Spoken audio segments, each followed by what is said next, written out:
My name is George Hone. I would like you to know a little bit about my life. My story all started when I was born on January 24, 1840, in Atterbury, Oxfordshire, England. My father George Hone was born in 1810, in England. My mother Mary Boss Hoseman was born in 1813, in England. When they married in 1833, my mother was 3 years younger than my father. I had 7 brothers and sisters: Sarah, David, Emma, Caleb, Mary, Joshua, and Henry. I took Jane Mills, the love of my life, to be my wife on April 24, 1864, at age 24 in England. That day was unforgettable. She was born in 1841, in England. She was 22 years old when we married, 2 years younger than me. We had 13 children: George, Eliza, Mary, Thomas, George, Emma, William, Robert, Louis, Lily, Rosella, Walter, and Lawrence.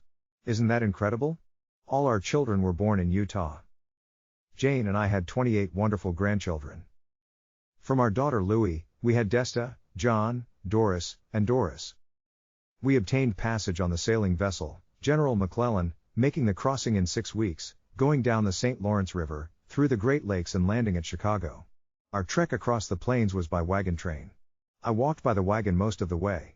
One time I became separated from the train. I was almost captured by Indians, but some of the saints arrived in time. We arrived in Utah in 1862 and settled in Provo.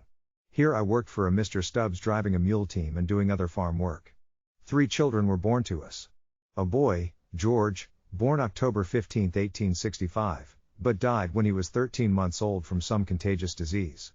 2 girls, Eliza Ann, born July 14, 1867, and Mary Jane, who was born December 29, 1868, blessed their home in Provo. Later I helped to build a road through Echo Canyon, which caused a misunderstanding between me and the church ward authorities. When I received my pay for his work on the road, my tithing had been taken out of the money without my consent. I complained about it to the authorities, not only because I was very badly in need of money with which to keep my family, but that it deprived me of my free agency in paying tithing.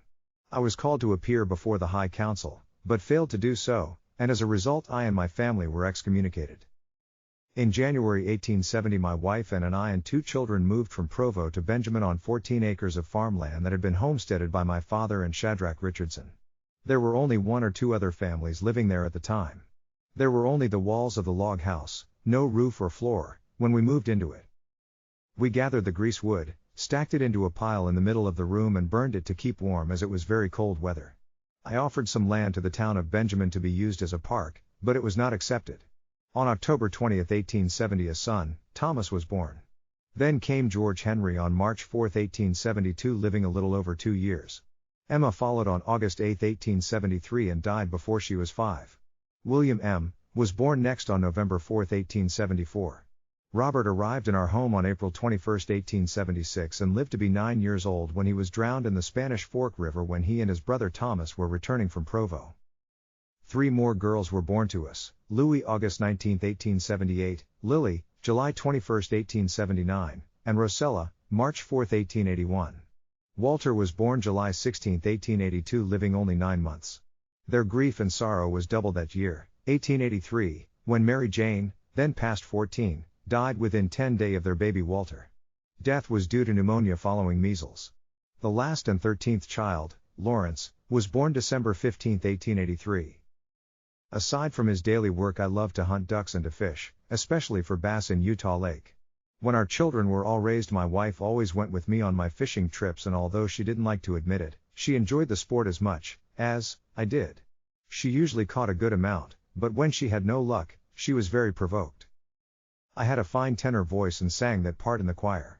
In me's leisure time I sat in my favorite rocker and sang church hymns and old-time songs.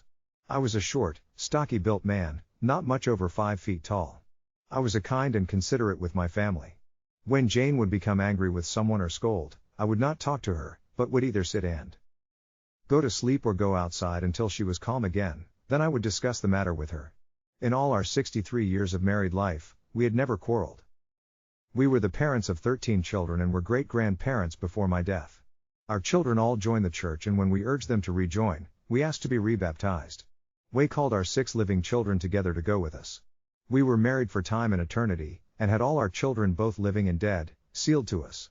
We were indeed happy, for we again had the privilege of attending the church services every Sunday. I lost my memory before I died. I would become lost in my own dooryard. On November 9, 1925, when I was almost 6 years of age, I passed on as peacefully as going to sleep. My wife joined me March 1, 1934 at the age of 92. We are buried in the Pearson Cemetery.